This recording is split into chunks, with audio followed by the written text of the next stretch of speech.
सभी को प्रभु यीशु मसीह के मीठे और पवित्र जीवित नाम में सभी को जय मसीह की।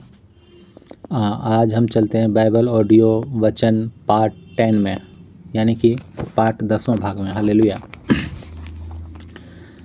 तो हम देखते हैं कि दो अंधों की दृष्टिदान। जब यीशु वहाँ से आगे बढ़ा तो दो अंधे उसके पीछे यह पुकारते हुए चले, हे दाऊद के संतान, हम पर दया कर। जब वह घर में पहुंचा तो वे अंधे उसके पास आए और यीशु ने उनसे कहा, क्या तुम्हें विश्वास है कि मैं यह कर सकता हूँ? उन्होंने उससे कहा, हाँ प्रभु। तब उसने उनकी आंखें छूकर कहा, तुम्हारे विश्वास के अनुसार तुम्हारे लिए हो। हालेलुया। और उनकी आंखें खुल गई। यीशु ने उन्हें चिताकर कहा, सावधान, कोई इस बात को न जाने। पर उन्होंने निकलकर सारे देश में उसका यश फैला दिया। हालेलुया। प्रभु यीशु मसीह को दाऊद के संतान इसलिए कहा गया था क्योंकि वो दाऊद के वंश में वो पैदा हुए थे। हालेलुया। इसलिए उनको हे दाऊद के संतान को कहा गया। और प्रभु यीशु मसीह ने उनसे पूछा कि क्या तुम्हें विश्वास है कि मैं तेरे लिए ये कर सकता हूँ? तो उन्होंने कहा, हाँ प्रभु, मुझे विश्वास है कि आप मुझे चंगा कर सकते हैं। तो इसलिए जब आप आते हैं तो ये नहीं सोचिए कि चलो देखते हैं, सबके पास गए नहीं ठीक हुआ तो कोई बात नहीं, प्रभु यीशु मसीह के पास एक बार जा कर के देखते हैं। ऐसा करके नहीं आइए। बोले कि यीशु मसीह जब सबको ठीक किया तो मुझे भी ठीक करेगा, ऐसा कह करके आइए तो प्रभु आपके जीवन में जो भी समस्या, जो भी परेशानी है, उससे वो छुटकारा देंगे। हालेलुया। एक गूंगे को चंगा करना। जब वे बाहर जा रहे थे तो देखो, लोग एक गूंगे को जिसमें दुष्ट आत्मा थी उसके पास लाए, और जब दुष्ट आत्माएं निकाल दी गई तो गूंगा बोलने लगा। हालेलुया। इस पर भीड़ ने अचंभा करके कहा, इजराइल में ऐसा कभी नहीं देखा गया। परंतु फरीसी ने कहा, यह तो दुष्ट आत्माओं के सरदार की सहायता से दुष्ट आत्माओं को निकालता है। हालेलुया। यहाँ पे देखा जाता है कि गूंगा को लाया गया, गूंगा बोलने लगा। यानी कि कोई दुष्ट आत्मा ऐसा नहीं है कि केवल वो खिला रहा है, मूड़ी झाँट रहा है और रो रहा है तो वही एक दुष्ट आत्मा है, वही एक भूत है, ऐसा नहीं है। गूंगापन वाली भी दुष्ट आत्मा होती है। हालेलुया। तो वो गूंगापन वाली दुष्ट आत्मा को प्रभु यीशु मसीह ने निकाला, गूंगा तुरंत बोलने लगा। तो सभी लोग अचंभा करने लगे। लेकिन वहाँ जब फरीसी लोग था, वो कह रहा कि ये दुष्ट आत्माओं के सरदारों के सहायता से निकालता है। तो ये प्रभु यीशु मसीह को ही केवल नहीं, आप लोग को ही बोलेगा। जब आप भी यीशु मसीह को स्वीकार कर लें, यीशु मसीह के वचन पे आप चलने लगे, तो कोई आपके ऊपर जादू टोना तंत्र मंत्र करने की कोशिश करेगा। अगर कोई है, अगर और उस पर में अगर करता है तो वो करने की कोशिश तो करेगा। लेकिन जब उसका जादू टोना आपके ऊपर नहीं आएगा, आपको परेशानी नहीं होगी, क्योंकि परमेश्वर का वचन कहता है याकूब के घर पे कोई जादू टोना तंत्र मंत्र काम नहीं करती है।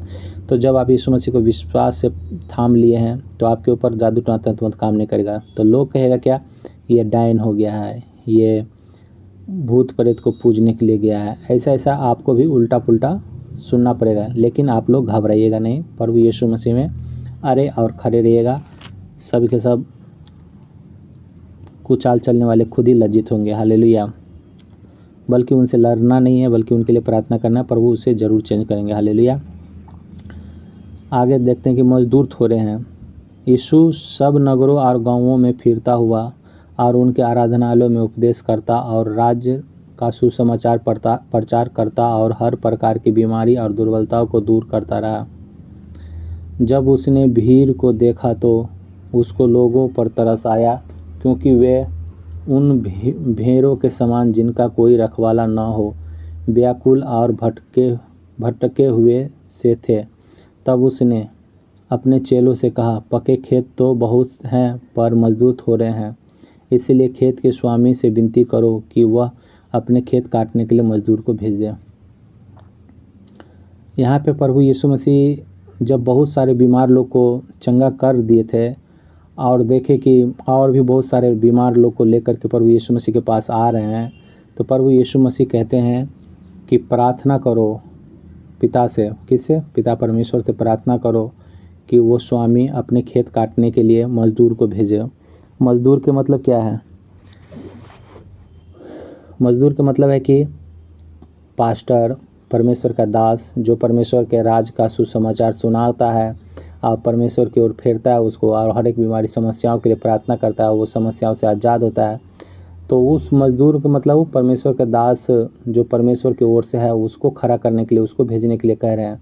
तो ये आप भी जो आज वचन सुन रहे हैं, आज आप भी वचन सुन रहे हैं, आगे जाकर के दूसरे को सुनाने वाले जब हो जाएंगे, आप भी अभी प्रार्थना खुद के समस्या के लिए कर रहे हैं, जब दूसरे की समस्याओं से छुटकारा के लिए आप प्रार्थना करने लगेंगे तो वो मजदूर आप भी हो जाएंगे, और आपके जैसे बहुत सारे लोग सुन रहे होंगे वो भी मजदूर हो जाएंगे, और लोगों के ऊपर हाथ रखेंगे, बीमार चंगे होंगे, बड़े बड़े अचंभे काज होंगे, दुष्ट आत्माओं से, बीमारियों से, समस्याओं से लोग छुटकारा पाएंगे आपके प्रार्थना विनती से, और आपके द्वारा वचन सुन करके परमेश्वर के राज के लिए तैयार होगा, पाप छोड़ करके, बुराई छोड़ करके, तो वो मजदूर आप ही ठहरे। हालेलुया। और इस तरह की जो भी करता है वो परमेश्वर का मजदूर है। हालेलुया। यीशु के 12 चेले। फिर उसने अपने 12 चेलों को पास बुलाकर उन्हें अशुद्ध आत्माओं पर अधिकार दिया कि उन्हें निकालें और सब प्रकार की बीमारियों और सब प्रकार की दुर्बलताओं को दूर करें। हालेलुया। जब देखें प्रभु की बहुत सारे बीमार लोग हैं, इसको चंगा करने के लिए केवल हम ही हैं, तो हमको वो लोग ढूंढते ढूंढते कहाँ तक दौड़ते रहेगा, कहाँ तक जाते रहेगा, क्योंकि एक जगह मिनिस्ट्री उनकी नहीं होती थी। जिस तरह से आप लोग देखते हैं कि एक जगह चर्च चल रही है, वैसा चर्च नहीं चलता था। कहीं कहीं प्रभु जहाँ आज इस नगर में तो कल उस नगर में जाते आते रहते थे। हालेलुया। और बीमारों को चंगा करते थे, परमेश्वर के राज्य के बारे में बताते थे, पाप से मुंह मोड़ने के लिए बताते थे। तो देखें कि अकेले हम हैं तो वो 12 चेलों को नियुक्त किए। हालेलुया। इन 12 प्रेरितों के नाम ये हैं। पहला का नाम शमौन जो पतरस कहलाता है, और उसका भाई अनिन्द्रियास, जब्दी का पुत्र याकूब और उसका भाई यूहन्ना, फिलिपुस और बरतुल्मै, थोमा और महसूल लेने वाला मत्ती, हल्फई का पुत्र याकूब और तदो, समौन कनानी। समौन पतरस अलग है, समौन कनानी अलग है, और यहूदा इस्करियोती जिसने प्रभु यीशु मसीह को पकड़वा भी दिया था। हालेलुया। 12 प्रेरितों का सेवा कार्य। इन 12 को यीशु ने यह आज्ञा देकर भेजा, अन्य जातियों की ओर न जाना और सामरियों के किसी नगर में प्रवेश न करना। अन्य जाति कौन? हम आप। हमारे ओर उन्होंने कहा था कि नहीं आने के लिए, क्योंकि हम आप इतना अपने अपने मूर्ति पूजा में, पेड़ पत्थरों को जिसको मन था उसको पूजने में लगे हुए थे, तो उनका बात को हम लोग स्वीकार ही नहीं करते। तो इसीलिए उन्होंने कहा कि अन्य जातियों की ओर नहीं जाना, क्योंकि हम लोग फटाक से कह देते हमको तो 36 करोड़ 56 करोड़ देवी देवता है, तो हम तुमको क्यों माने। लेकिन हमारे बीमारी समस्याओं से वो जब छुटकारा दे रहे हैं तब समझ में आता है कि वो 56 करोड़ कुछ नहीं कर पाता है, बल्कि यही हमें चंगा करने वाला परमेश्वर है। हालेलुया। परंतु इस्राएल के घराने ही की खोई हुई भेड़ों को के पास जाना और चलते चलते यह प्रचार करो, स्वर्ग का राज निकट आ गया है।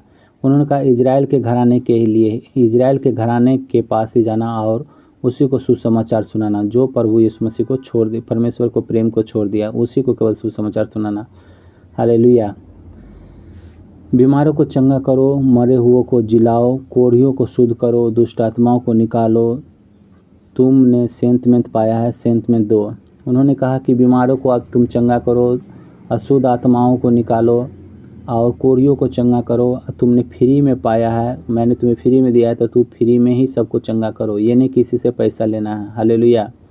प्रभु यीशु मसीह ने कहा है अपने पटुकों में न तो सोना और न रूपा और न तांबा रखना, मार्ग के लिए न झोली रखो, न 2 कुर्ते, न जूते और न लाठी लो, क्योंकि मजदूर को उसका भोजन मिलना चाहिए। उन्होंने कहा तुम कुछ भी नहीं लो, फिर भी तुमको जो है, तुम मजदूर हो तो तुमको मजदूरी मिलेगा। तुम जिसके घर में जाओगे सुसमाचार सुनाने के, वो तुमको देगा। हालेलुया। जिस किसी नगर या गांव में जाओ तो पता लगाओ कि वहाँ कौन योग्य है, और जब तक वहाँ से न निकलो उसी के यहाँ रहो। घर में प्रवेश करते हुए उसको आशीष देना। हालेलुया। हम लोग आशीष के बारिश हैं, तो इसीलिए हम लोग सबको अब आशीष देंगे। हालेलुया। आप किसी को हम लोग श्राप नहीं देंगे। यदि उस घर के लोग योग्य होंगे तो तुम्हारा कल्याण उन पर पहुँचेगा, परंतु यदि वे योग्य न हो तो तुम्हारा कल्याण तुम्हारे पास लौट आएगा। जो कोई तुम्हें ग्रहण न करे और तुम्हारी बातें न सुने, उस घर या उस नगर से निकलते हुए अपने पाँवों की धूल झाड़ डालो। मैं तुमसे सच कहता हूँ कि न्याय के दिन उस नगर की दशा से सदोम और अमोरा के देश की दशा अधिक सहने योग्य होगा। कह रहा है जब तुमको जो स्वीकार करे, जो तुमको ग्रहण करे, उसी के पास तुम रहो। जो तुमको नहीं स्वीकार करता है, नहीं रहने देता, तुम्हारी वचन को नहीं सुनता है, तुम्हारी बातों को नहीं मानता है, उसके पास से तुम निकल कर चले जाओ। हालेलुया। क्योंकि वो कह रहे हैं कि उस जगह का दासा जो होगा सदोम अमोरा से भी बढ़ करके होगा। सदोम अमोरा ऐसा घृणित जगह था, वो परमेश्वर का नाक में दम कर दिया था। वहाँ पे बहुत एडल्ट्री काम हो रहा था, जिसके वजह से परमेश्वर वहाँ पे आग और गंधरस गिरा करके उस सारे लोगों को नष्ट कर दिया था। पशु के साथ, आदमी के साथ, औरत के साथ गलत रिलेट करते थे। इसके वजह से प्रभु का क्रोध भड़का और उन्होंने आग गिरा के, गंधरस गिरा के उस सदोम अमोरा को नष्ट कर दिया। तो बोले कि इस जगह से भी घटिया जगह वो हो जाएगा। हालेलुया। देखो मैं तुम्हें भेड़ों के समान भेड़ियों के बीच में भेजता हूँ, इसलिए सांपों के समान बुद्धिमान, कबूतरों के समान भोले बनो। परंतु लोगों से सावधान रहो, क्योंकि वे तुम्हें महासभा में सौंपेंगे और अपनी पंचायतों में तुम्हें कोड़े मारेंगे। तुम मेरे लिए हाकिमों और राजाओं के सामने उन पर और अन्य जातियों पर गवाह होने के लिए पहुंचाए जाओगे। जब वे तुम्हें पकड़वाएंगे तो चिंता न करना कि हम किस रीति से क्या कहेंगे, क्योंकि जो कुछ तुमको कहना होगा वह उसी घड़ी तुम्हें बता दिया जाएगा। क्योंकि बोलने वाला तुम नहीं हो, परंतु तुम्हारे पिता का आत्मा तुम में से बोलता है। हालेलुया। भाई भाई को और पिता पुत्र को घात के लिए सौंपेंगे और बच्चे माता पिता के विरोध में उठकर उन्हें मरवा डालेंगे। हालेलुया। ये सारी बातें अभी हम लोग देख रहे हैं। मेरे नाम के कारण सब लोग तुमसे बैर करेंगे। अभी ये वचन भी आप देख रहे हैं कि आप प्रभु यीशु मसीह के नाम के कारण सब लोग आपसे बैर करने लगते हैं। हालेलुया। पर जो अंत तक धीरज धरे रहेगा उसी का उद्धार होगा। अंत तक धीरज धरे रहना परमेश्वर में, किसी भी तरह से किसी भी परेशानी को देख करके प्रभु यीशु मसीह को नहीं छोड़ देना। हालेलुया। जब ये तुम्हें एक नगर में सताए तो दूसरे नगर को भाग जाना। मैं तुमसे सच कहता हूँ कि तुम इज़राइल के सब नगरों में न फिर चुकोगे कि मनुष्य का पुत्र आ जाएगा। चेला अपने गुरु से बड़ा नहीं होता और न दास अपने स्वामी से।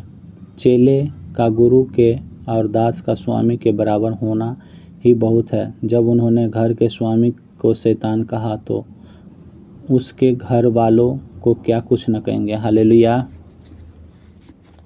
किससे डरें? इसलिए मनुष्य से मत डरना, क्योंकि कुछ ढका नहीं जो खोला नहीं जाएगा और न कुछ छिपा है जो जाना न जाएगा। जो मैं तुमसे अंधियारे में कहता हूँ उसे तुम उजियाले में कहो, और जो कान सुनते हो उसे छतों पर प्रचार करो। जो शरीर को घात करते हैं पर आत्मा को घात नहीं कर सकते, उनसे मत डरना, पर उसी से डरो जो आत्मा और शरीर दोनों को नष्ट नरक में डाल सकता है। हालेलुया। परमेश्वर से कह रहा है डरने के लिए कि तुम कुचाल न चलो, परमेश्वर की आज्ञा को उल्लंघन न करो, क्योंकि वो नरक में भी आत्मा को भी और शरीर को भी डाल सकता है। हालेलुया। क्या पैसे में 2 गौरैया नहीं बिकती? गौरैया मतलब चिड़िया। तो भी तुम्हारे पिता की इच्छा के बिना उनमें से एक भी भूमि पर नहीं गिर सकती। तुम्हारे सिर के बाल भी सब गिने हुए हैं, इसीलिए डरो नहीं। तुम बहुत गौरैया से बढ़कर हो। हालेलुया। हर एक पक्षी से भी बढ़कर हैं आप लोग, हम लोग। जब पक्षी का परवाह करते हैं प्रभु, तो हमारे भी परवाह करते हैं। हालेलुया। और उससे बढ़ के परवाह करते हैं। यीशु का स्वीकार या अस्वीकार करना। जो कोई मनुष्य के सामने मुझे मान लेगा उसे मैं भी अपने स्वर्गीय पिता के सामने मान लूँगा, पर जो कोई मनुष्य के सामने मेरा इनकार करेगा उससे मैं भी अपने स्वर्गीय पिता के सामने इनकार करूँगा। प्रभु यीशु मसीह कहते हैं कि मनुष्य के सामने अगर कोई आपसे पूछ रहा है कि कहाँ जा रहे हो, चर्च जा रहे हो, कहाँ तुम क्रिश्चियन बन गए हो, तुम क्या यीशु मसीह को मानते हो? तो आप ये ना कहिए कि हम यीशु मसीह को नहीं मानते हैं, क्योंकि अगर आपके जीवन में गवाही बनी है और आप प्रभु यीशु मसीह को स्वीकार नहीं कर रहे हैं, अस्वीकार कर रहे हैं, प्रभु यीशु मसीह में वचन भी पढ़ते हैं, बाइबल भी पढ़ते हैं, चर्च भी जाते हैं, पवित्रताई में चलते हैं, उपवास करते हैं, फिर भी अगर यीशु मसीह को आप इनकार कर देंगे धरती पर किसी के सामने कि ये बड़ा आदमी है, इसके डर से इनकार कर देंगे, तो प्रभु कहते हैं कि हम भी महिमा में जब आएंगे और अपने स्वर्गीय पिता के सामने हम तुमको भी, तुम्हारे नाम को भी इनकार कर देंगे कि हम इसको नहीं जानते हैं। हालेलुया। इसीलिए हम लोग को, जब हम लोग को आशीष परमेश्वर ने दिया है, तो हम लोग जान जाए कि यही सच्चा और जीवित परमेश्वर पिता है। हालेलुया। और यही हमें छुड़ाने वाला और यही हमें मारने वाला भी, यही हमें स्वर्ग ले जाने वाला भी है। हालेलुया।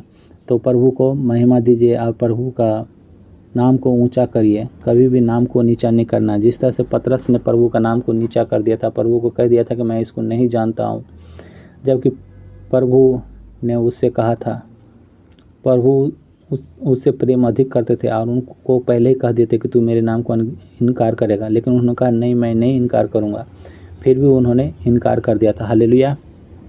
तो प्रभु यीशु मसीह का कभी भी हम लोग इनकार नहीं करेंगे, क्योंकि वही सच्चा और जीविता परमेश्वर है। आपके घर में कोई परेशानी होती है तो प्रभु यीशु मसीह आपको सॉल्व करते हैं। आप जो भी कुछ मांगते हैं प्रभु यीशु मसीह से, तो वो आपको देते हैं। आप रात में भी आपको जब कुछ दर्शन मांगते तो आपको दर्शन मिलता है। आगे क्या होने वाली आपको पहले से स्वप्न में बता दिया जाता है, और आप चाहें तो प्रार्थना करके भी टाल सकते हैं या दूसरे से प्रार्थना करवा करके उस समस्या को आप टाल सकते हैं। लेकिन इससे पहले आप जहाँ पे थे, जिसको आप महिमा कर रहे थे, जिसको आप दंडवत कर रहे थे, जिसको आप धूप अगरबत्ती दे रहे थे, वो भले आपके जीवन में कुछ बड़े चमत्कार नहीं किए हैं, भले वो आपकी समस्याओं से आज़ाद नहीं किया है, लेकिन ये प्रभु ऐसा नहीं है। ये परमेश्वर का वचन कहता है, न तो कभी ये ऊँघता है, न तो ये कभी सोता है। जब भी हम मांगते हैं वो बाहें फैला करके हमें देने के लिए तैयार रहता है। हालेलुया। तो सभी लोग आंख बंद करिए। इस जगह मैं इस वचन को ख़त्म करता हूँ। अगले टॉपिक 11वां अध्याय हम लोग देखेंगे अगले स्टेप में। हालेलुया। प्यारे प्रभु हमारे उद्धारकर्ता, हम आपको धन्यवाद करते हैं। प्रभु जी, हमारे जीवन में गवाहियाँ बनाने के लिए, हमारे मुंह को खोलने के लिए हम आपको धन्यवाद करता हूँ। प्रभु मेरा जीवन ऐसा बना दीजिए, सभी लोग बोले मेरा जीवन ऐसा बना दीजिए प्रभु कि मैं जब घर से बाहर निकलूँ तो मेरी चंगाई को देख करके, मेरी बरकत को देख कर, मेरा आनंद आशीष को देख करके लोग कहें कि तुम्हारा आनंद रहने का क्या कारण। मैं बताऊँ कि मुझे प्रभु यीशु मसीह ने चंगा किया है, मेरे प्रभु यीशु मसीह ने मेरी परिस्थितियों को चेंज किया। तो वो लोग भी प्रभु जी हर एक बुराई, हर एक पाप, हर एक नशा को छोड़ करके तेरी महिमा करने लगे, तेरे पीछे चलने लगा, तेरी बड़ाई करने लगे, हर एक चुगली से, गाली गलौज से, पाप से, बुराई से दूर होकर के तेरी प्रशंसा ही केवल करें, और स्वर्ग राज में का अधिकारी वो लोग भी होने पाए। प्रभु यीशु के पवित्र और जीवित नाम में सभी बोलेंगे आमीन। हालेलुया।